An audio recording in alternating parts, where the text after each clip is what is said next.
to the world. Subscribe now to the Hot 97 YouTube channel. It's Ebro in the Morning with Laura Stiles and Rosenberg. Ladies and gentlemen, you got it on Ebro in the Morning. Laura Stiles, Rosenberg, and joining us today, we have Chris Stewart and Justin Miller.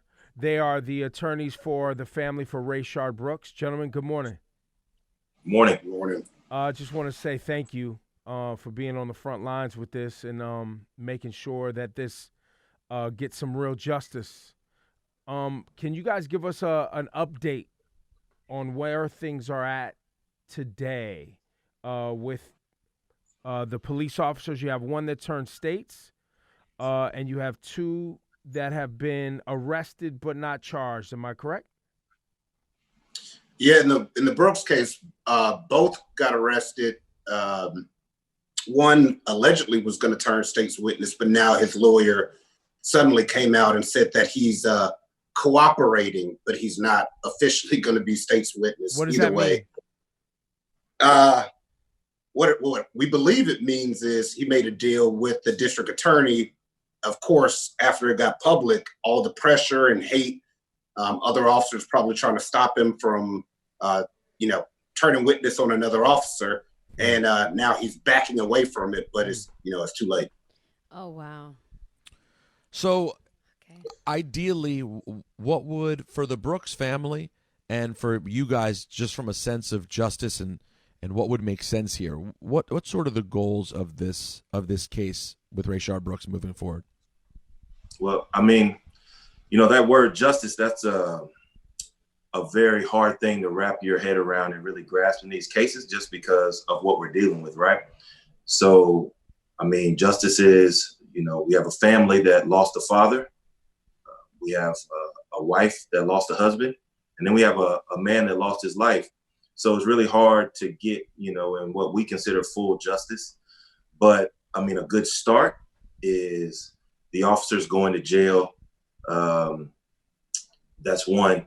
Some severe and serious changes to the way policing's done and the policies that are used to police our neighborhoods. And then, some kind of financial help for the family who lost their only provider going forward. That's a start to justice. That's not the end of it, but that's definitely a start. So in looking at the tape that we all saw, just going back to that moment at the Wendys parking lot, the exchange between Rayshard Brooks and the police happened over 40 minutes. Is that correct? Yeah. Yep. And it wasn't until the final, 7 minutes of their exchange where it resulted in a death, correct? Yeah. I mean, the entire DUI check was ridiculous. If you watch that full video, I mean, Officer Rolfe was just trying to find anything he could to trip Rayshard up. But Rayshard was talking. He was coherent. He did all of the testing. He had only driven when he was ordered to by the cop to move the car to the side. He was trying to catch him up, and he did. And so that's my confusion through this whole case, and we're happy to have you today, and I'm glad that I can ask somebody who has more detail. How did it escalate from them having a conversation to handcuffs and Rayshard running with a taser? How did that happen? I mean, I think a lot of stuff goes into it. If you look at Rayshard and some of the stuff that's come out since this incident and what he was going through and how he was trying to deal with his life and change his life, the fact that it was his daughter's birthday and he wanted to make sure that next day he got to the skating rink so he could take the kids to the skating rink like he promised. The fact that he felt like the system was kind of constricting him and pulling him down because he is trying to do right.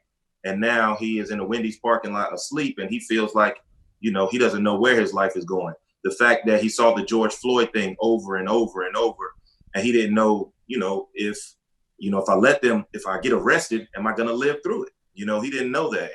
And so all of those things on his side went into his decision to flee, right? And then you have the officer who is in a situation where they are in the middle of the night in a community that they don't live in, and are dealing with people who they don't live around.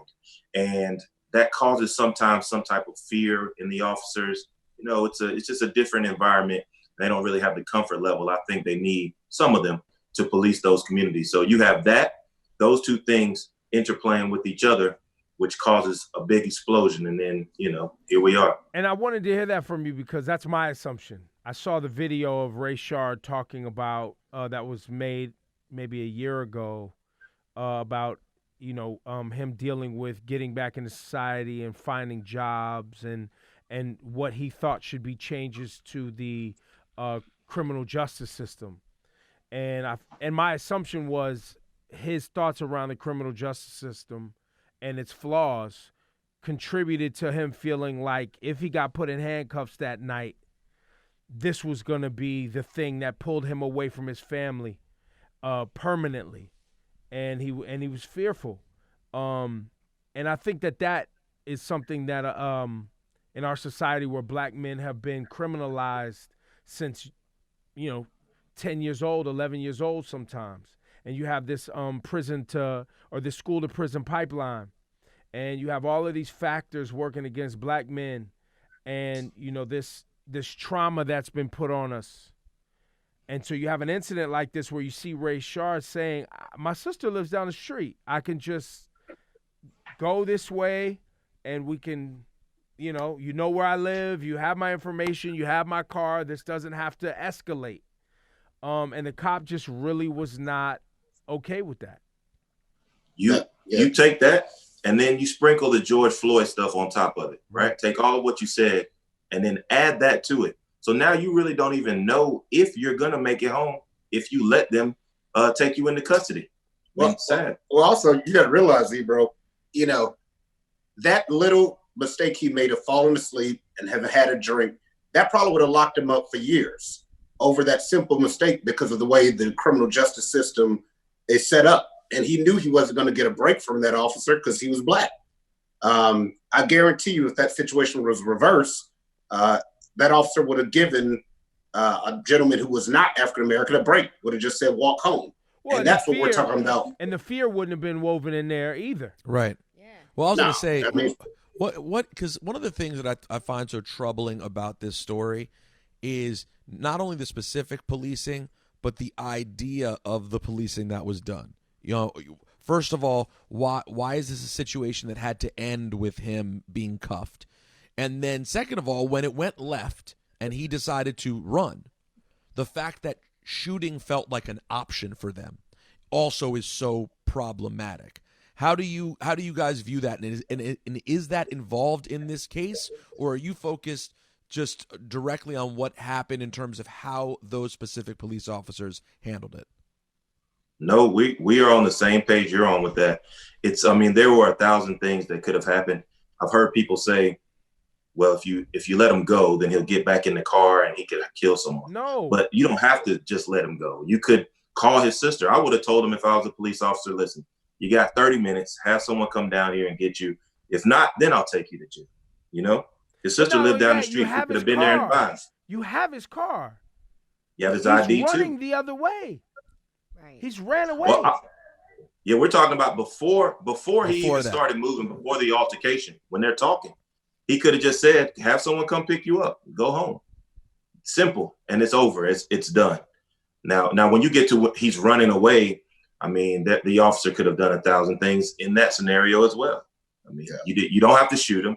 You got his car, you got his ID, like you just said. You have other officers who are pulling up. So you got 10 more officers there. You have helicopters. And he's been drinking. So you're going to catch him in 5 minutes and everybody goes home safely. It's really what you just said. Why is shooting someone that's running away even an option? Correct. And that's the problem with the policies and standards. And so you guys have reviewed policies and standards for the audience. I think it's peace officers standards and training. Every state has a bureau that sees this and oversees this, and actually gives a peace officer their certificate to be a policeman or woman.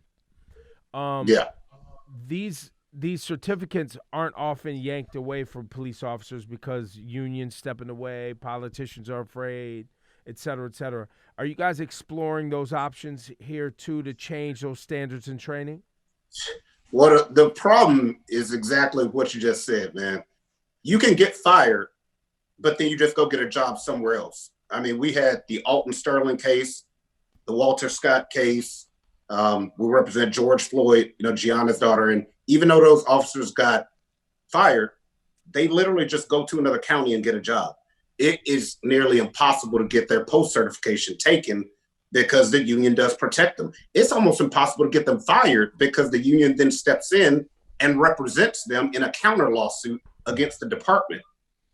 It's just ludicrous, the protections that police departments have.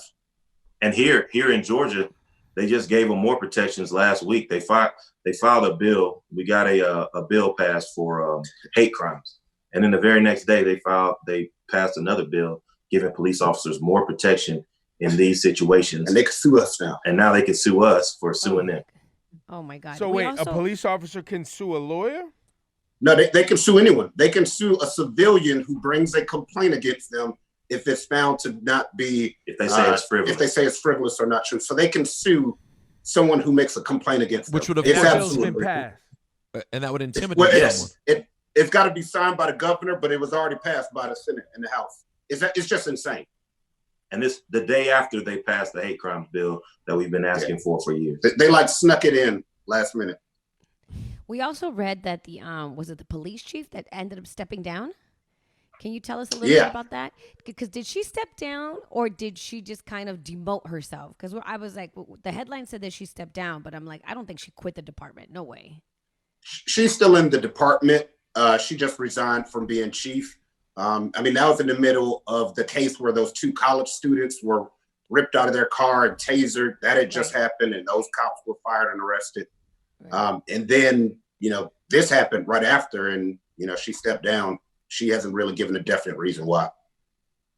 Well, I think we're seeing nationally police are trying to retaliate against the communities that are fed up with their behavior by not showing up to work or, not responding to 911 calls. We're seeing that here in New York City, too, where they just are holding communities hostage in a way by basically saying we're not going to do our jobs that your tax dollars pay us to do because we don't like that you're holding us accountable for our actions, which is bonkers at levels that ridiculous. I can't even articulate. Utterly ridiculous. We're seeing that too, and we're seeing people, the cops walking off the job, quitting. But I think those are really the cops that you don't want on the job. That's right. There are other cops that can come in. I think fresh training and new ideas need to go into new people sometimes. So, we and Chris and I, listen, man, we are pro cop. We're not anti-cop. We are just pro bad policing, pro police brutality, anti-police brutality. Yeah, I was about to say I ain't working with him no more. What the hell's going on? The majority of us are, though. Yeah, anti all of the bad stuff. Right. Yeah, well, and also, and it's anti-bad stuff. As a society, we've had lazy solutions, which is to fight violence with violence. To have, this kind of militaristic view on policing people who are dealing with social trauma and social inequities for generations. And the solution is that you just go in with big guns and, push them around as if that's going to change the outcome of their life or help them. And we know the answer is we don't think any of these institutions have actually been trying to help Black people. And so I'm glad we have this momentum right now, but I'm not sure how we're going to keep this same energy over an extended period of time because it seems like they're just waiting for us as the vocal activist demonstration community that's out right now to run out of gas. That's exactly what it is. I mean, I meant it when I said We're going to be right back here again. I thought everything was going to change after Walter Scott. You know, the guy was running and was shot in his back in Charleston, and everybody was marching and people were upset. And then that was almost 6 years ago. And the officer got 6 or 7 years? 20 years. 20 years. Yeah. And then Alton Sterling, I thought it was going to change. And then we're back here again. They just wait for us to stop talking about it and wait for the hashtags to move on to something else. And they just try and outweigh us. And so that's why people got to keep fighting. Both of you as attorneys mostly operate in Georgia, or you operate on a national level? Now we're everywhere. We're representing, Gianna Floyd in Minneapolis in that case. We got a case in Chicago where a guy was shot by the police. Wherever it happens, we go. So can you impart some wisdom on a couple of things for me? Aurora, Colorado. Are you following this? We are. We were just talking about that before we came on. The story is a young man was walking home from getting tea for a family member. He had a face covering on. This is about a year ago. He wore a face covering because he had some issues with his respiratory system. Is that right? Yep. Yeah, sinus. And so this was before COVID. Officers rough him up, saying that somebody had reported a suspicious black male. They rough him up. He passes out. Paramedics show up and shoot him with ketamine, and he has a heart attack, right? Yep, that's what we heard. Then you have the Breonna Taylor case, which was a no-knock warrant, and everybody's waiting for those officers to be arrested. In either of these cases, when you look at them as attorneys, is it just about community pressure, or is there something else we should be doing here? Well, community pressure is huge because that's moving everything right now. But yes, there are other things. I mean, you have to have the correct people in power. So your elected officials, voting is why I don't vote. That is the most ridiculous thing ever. The local elections are the most important thing. That's where you're going to get your DAs, your judges, the people who can immediately do something when something like this happens. So that voting is one of the biggest things and the thing that everyone can do. Gentlemen, thank you for your time. Rosenberg, I thought you looked like you was about to say something, but. No, I just think that's such an important thing. We hear so much people. I mean, you would think that the current behavior of the president and the tone that's being set from a racial standpoint would be enough for people to go, okay, I need to vote. But even if you somehow have some sort of insane false equivalency about all politicians, to your point about local politics and DAs and judges, this is a very specific and direct way that we can make an impact. And if we don't follow up the work people are doing in the street with the right voting, it may all be for naught. Correct. Yeah, think about Rayshard Brooks. The DA decided to prosecute. If it was a different DA, we wouldn't have 2 arrests. Right. Perfectly said. Thank you guys so much for your time and your work you're doing too. All right, anytime. Thank y'all for having us. Is there a way of people need to reach out to you, Chris Stewart and Justin Miller? How can they do that? Yeah, we own Stewart Trial Attorneys. Of course, www.stewarttrial.com, and we follow everything on social media. My IG is Chris Stewart _ESQ. And mine is J Miller ESQ. We are Instagram junkies. DM us. We will DM you back. That's where we get everything. We keep the news moving and let people know what we're doing. That's awesome. And y'all keep talking about it, man. Y'all keep pushing the energy energy up, and we appreciate y'all. Sounds good. Thank you, guys. Thank you very much. Thanks, guys. Thank you.